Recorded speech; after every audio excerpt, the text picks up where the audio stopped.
Let me ask you something. And I want you to be honest. Not with me, with yourself. Why do you do what you do? Not what you do, not how you do it. Why? Most people can't answer that question. And here's the strange part. It's not because they haven't thought about it. It's because they've been so busy doing things, building things, optimizing things, that the why got buried somewhere underneath all the noise. You wake up, you check your phone, you grind through your day, you check things off lists, you feel productive, but at the end of the week, there's this quiet feeling sitting in your chest, like something's off, like you've been running, but you're not actually getting anywhere. That feeling has a name. And it's not burnout, not exactly, it's misalignment. You're doing a lot, but you're not doing it from the right place. In 2009, a guy named Sinek stood on a TEDx stage and said something that most people in the audience didn't fully understand at the time. He said that the most inspiring leaders and organizations in the world, all of them, think, act, and communicate in the exact same way. And it's the complete opposite of what everyone else does. That talk became one of the most watched TED Talks in history. And the book that followed, Start With Why, didn't just become a bestseller, it became a mirror that forced millions of people to look at themselves and admit, I've been starting from the wrong place. Today, I want to walk you through what that book actually says.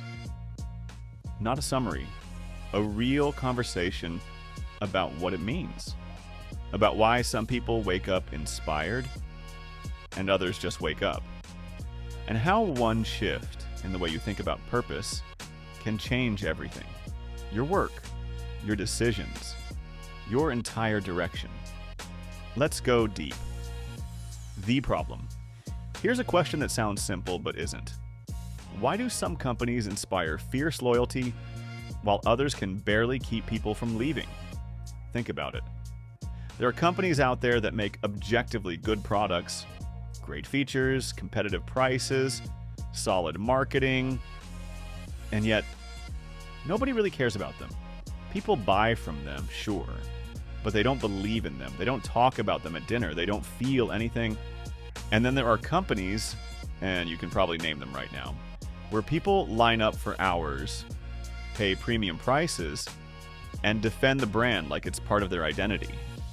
Sinek looked at this pattern and asked a dangerous question. What's actually different? And his answer wasn't about quality. It wasn't about innovation. It wasn't about marketing budgets. It was about something much more fundamental. He calls it the manipulation versus inspiration problem. And once you see it, you can't unsee it. Most businesses, and most people, honestly, operate through manipulation. Now, that sounds harsh, but Sinek doesn't mean it in a sinister way. He means it literally. Manipulation is any external tactic designed to influence behavior. Price drops, promotions, fear-based messaging, peer pressure, aspirational imagery. These things work. They absolutely drive short-term results. But here's the cost nobody talks about. Every time you manipulate someone into a decision, including yourself, you create a transaction, not a relationship. You get compliance, not commitment. And transactions need to be repeated over and over, each one slightly more expensive than the last. Sinek points to the American auto industry as a case study. For years, car companies used rebates, cashback offers, and employee pricing events to move inventory. It worked. Cars sold. But each promotion trained customers to wait for the next deal. Loyalty evaporated. Margins shrank.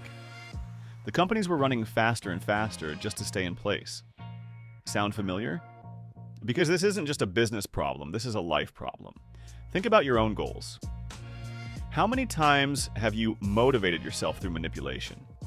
Rewards, punishments, guilt, comparison with someone on Instagram, External pressure dressed up as ambition. It works for a while, until it doesn't. Until you're exhausted. Until you realize that willpower runs out, because it was never meant to be the engine. It was supposed to be the spark. The engine is something else entirely. And that's exactly where Sinek takes us next. The framework. The golden circle. At the core of everything in this book is one model. Sinek calls it the golden circle. And it's one of those ideas that's so simple, it almost feels like it can't be that powerful, but it is. Picture 3 concentric circles, like a target. The outermost ring is what? The middle ring is how. And the center, the bullseye, is why. Every single organization on the planet knows what they do. These are their products, their services, their job titles. It's the most surface level layer. Most also know how they do it, their process, their differentiator, their unique value proposition. But almost nobody can clearly articulate why they do what they do. And I don't mean to make money. That's a result. I mean, what's the deeper purpose? What's the cause? What's the belief that drives everything else? Here's why this matters. Most people and most companies communicate from the outside in. They start with what. They tell you the features, they tell you the specs, they tell you why their thing is better than the other thing. And then they hope that's enough to make you care. But the leaders and organizations that inspire, they communicate from the inside out. They start with why. Think about it like this. Imagine 2 friends invite you to a party. The first one says, "There's going to be great food, good music, and a lot of interesting people. You should come." Fine.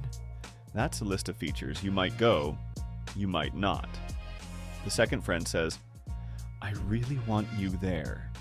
This night means something to me, and it wouldn't feel right without you." You're going. You're not even asking what time. Same party, same features, completely different motivation. The first person gave you what? The second person gave you why. Sinek argues that this isn't just psychology, it's biology. And this is where the book gets really interesting. The human brain is structured in layers that map almost perfectly onto the golden circle. The outer section, the neocortex, handles analytical thought, language, facts, features. This is the what brain. It can process an enormous amount of information, but it doesn't drive behavior. The middle sections, the limbic brain, control feelings, trust, loyalty, decision-making. This is the why and how brain. And here's the key. The limbic brain has no capacity for language. That's why when something feels right, you struggle to explain exactly why. You just know. This is also why data and features alone rarely change minds. You can throw statistics at someone all day. Their neocortex will process it, but their decision, that happens in a part of the brain that doesn't respond to PowerPoint slides. When you start with why, when you communicate a belief, a purpose, a cause, you speak directly to the part of the brain that actually makes decisions. You bypass the analytical filter and go straight to the core. And the people who resonate with your why, they don't become customers, they become believers. They don't just buy what you make, they buy why you make it. This isn't just theory. Sinek uses one example so effectively throughout the book that it becomes impossible to ignore. And that example starts in a garage in California. The insight. Why Apple isn't a computer company? If I asked you what makes Apple different, what would you say? The design, the ecosystem, the marketing, all fair answers. All wrong, at least according to Sinek. Here's his argument, and it's one of the most powerful sections of the book. Apple isn't successful because they make great computers. They're successful because they believe in something. And great computers are just one expression of that belief. Apple's why has always been the same. Challenge the status quo. Think differently. Believe that the people who are passionate enough to think they can change the world are the ones who actually do. And because that's their why, because that's the center of their golden circle, everything flows outward from it. The how is elegant design, intuitive interfaces, simplicity. The what just happens to be computers, phones, tablets, watches. But here's the insight that Sinek drives home. If Apple were just a computer company, it would feel strange when they launched a phone, or a music player, or a watch. Think about it. Dell makes great computers too. But if Dell announced they were launching a phone, you'd hesitate. It wouldn't feel right, because Dell starts with what? Their identity is tied to the product. Apple starts with why. So when they expand into new categories, it feels natural, because you're not buying the product, you're buying into the belief.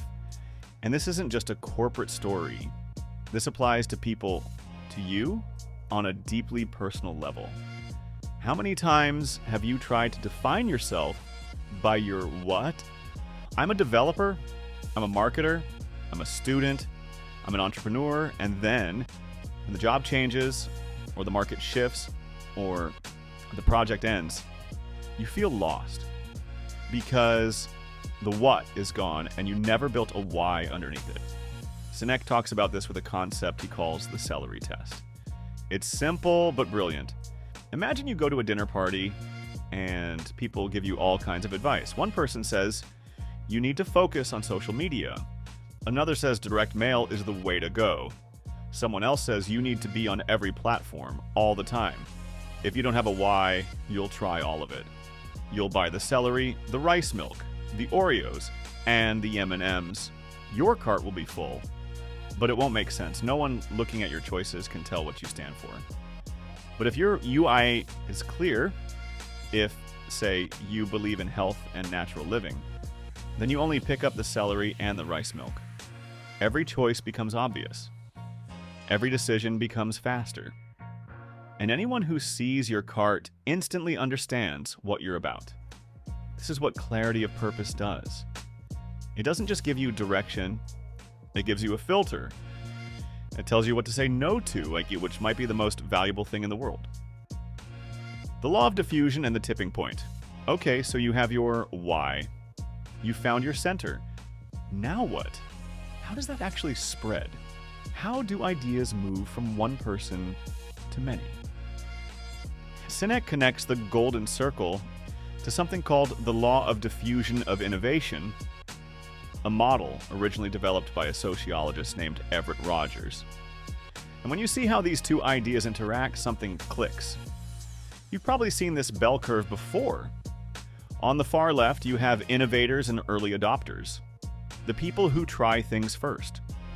Not because it's practical, but because they believe in what the product or idea represents.